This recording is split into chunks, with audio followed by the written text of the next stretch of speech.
So with the new year, I'm actually trying some new lighting setups. This is a very basic. I'm going to actually be upgrading in the very near future. But this, I can actually pick up multiple different colors. This is just white. I literally like this blue, or, you know, the red looks pretty dope. But if I really want to make you guys mad, I can do fucking this.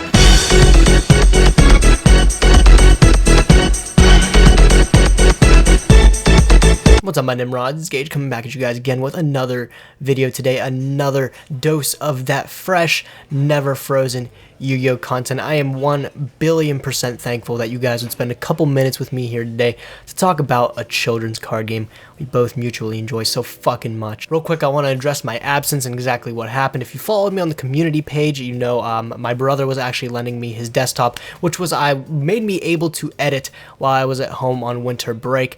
But then he took it back and I said, fuck it, I can't get a desktop, so fuck me, right? But now I'm back at college, so now I'm able to start uploading daily content again for you guys, and that makes me a very happy boy.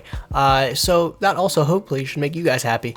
If not, I don't know why you're subscribed. But in today's video, we are adding on to my favorite series that I like to do on this channel, the one that I've actually been able to continue on the most, I think, and that is this Yu-Gi-Oh card was good. This is a series where I like to take a trip back into the time machine and take a look at cards that in a vacuum are absolutely atrocious, but somehow was good in a format. And when I mean good, I mean, oh, it was that good. Today's card we're going to be talking about is Memory Crusher, a card released all the way back in Shadow of Infinity, 2006. And this card was really good for a really gimmicky reason. Memory Crusher is a level 3 Dark Fiend effect monster with the effect of, if this card successfully attacks directly, inflict 100 damage to your opponent for each card in their extra deck. Well, if we look at this card in today's standards and we say, well, okay, best case scenario, my opponent's extra deck is completely full and this card is just somehow able to attack directly. It's what, 1,500 damage plus the 1,000 from it? That's 2,500.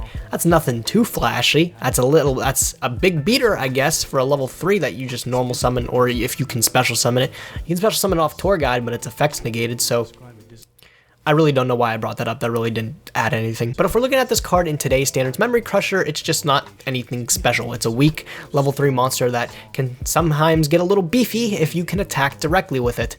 But back in the day, way back in the day, I'm talking 2006 when this card was dropped, this card was really good for a really odd reason. Something that's normally up for discussion in Yu-Gi-Oh! Is people talk about whether or not we want to increase the size of the extra deck.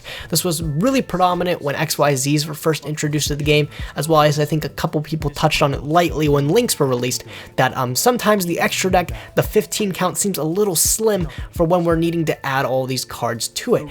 Back in the day when synchros were a thing, synchro climbing, your extra deck was absolutely packed chuck full of synchros, and sometimes you really had to opt for what you thought was better to be able to put in your extra deck. 15 just didn't seem like it was enough. And then when XYZs were introduced, people were like, ah, damn, what am I gonna do with all these extra deck monsters? Where are they gonna go? So people talked about, hey, maybe we can bring the extra deck count up to like 20 or like 25. I think that's a little absurd. I think 15 is good enough, but people talked about it. But a shocker to some people that haven't followed this game since its Wii origins is that, surprisingly, when this game was first dropped, extra deck counts, those weren't a thing. That's right, back in the origins of Yu-Gi-Oh! You were able to play as many cards in your extra deck as your heart desired. You can make your deck as big as possible. You could play just as many as you want. As many extra deck monsters that existed, you could play them all with no drawback. If you really wanted to flex on your opponent, you could play 3 Gatling Dragon, you could throw 3,000 Eyes Restrict up in that bitch, you could throw 3, I think Last Warrior from Another Planet was legal.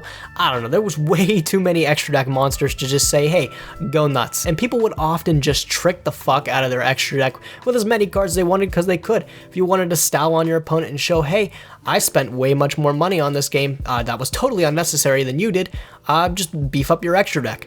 best way to do it. And like I said, there really was no drawback to styling out your extra deck back then. There was just no reason not to. If you had an extra deck monster, throw it in your extra deck anyways. Didn't matter if you could summon it or not.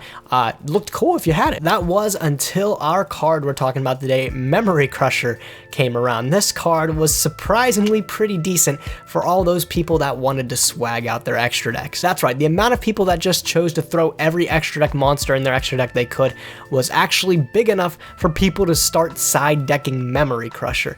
This card was able to win so many games just off the fact of their opponent being clumsy with deck building, which now in today's standards was normally okay 2,500 at best. Back then, this card could easily deal 8,000 or 6,000 plus damage just because it could. And if we're taking a look at all the way back in 2006, this is really near vanilla Yu-Gi-Oh, where summoning a monster can actually do a lot of things. There wasn't a lot of special summonings, there wasn't a lot of removal, so if you were able to summon a Memory Crusher on an open board, chances are it was actually going to go through and deal that massive amount of damage, which could easily bridge gaps in games. It really just was a card that punished people for wanting to trick out their extra deck because they could. They could take full advantage of the fact that extra deck counts weren't a thing, and this was a card to punish it. Outside of that, this card is absolute garbage. If you were to go against somebody back in the day that didn't play an obscene amount of extra deck monsters, this card was technically near useless. Maybe at best your opponent would play 3,000 Eyes Restrict, because that's really, I want to say, the only extra deck monster you needed. But this also just kind of sparks the debate of whether or not we want to increase the extra deck count up once again, if it's really safe at that matter. I know the little boost in attack for this, the extra, 500 attack, maybe if we add 5, is honestly negligent, but I just think it's interesting to see how something so minimum, something so small could make a card like Memory Crusher, which is just garbage on the surface, completely bonkers. I think the easiest comparison for this card is something like the Gren Maju thing.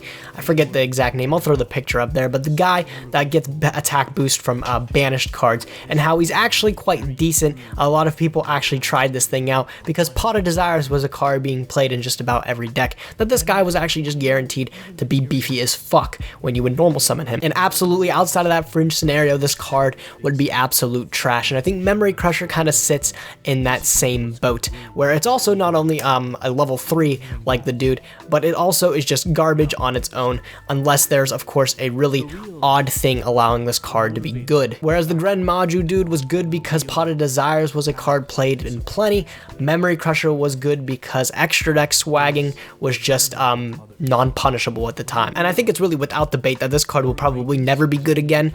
Even if the extra deck count were to go to something, I think it would have to go to something like 30 for this card to be guaranteed to be good again. But I think if the extra deck count went to 30, we have a whole bunch of other problems on our hand where Memory Crusher wouldn't just be one of them. I think this discussion would really tie in well with a discussion that DZeef Doug did the other day about how good is Sparks, and he talks about not only just why people don't play Sparks because it's a garbage card, but he talks about how good a burn card needs to be for people to play it. And I think Memory Crusher kind of ties in that same boat, where we have to discuss how much attack does Memory Crusher have to gain for it to be good. It's really easy to say this card will only be good when it can deal that 8,000 on the single hit, but I think also we can discuss maybe it would be decent if maybe it could deal 5,000. Is 5,000 a fair number?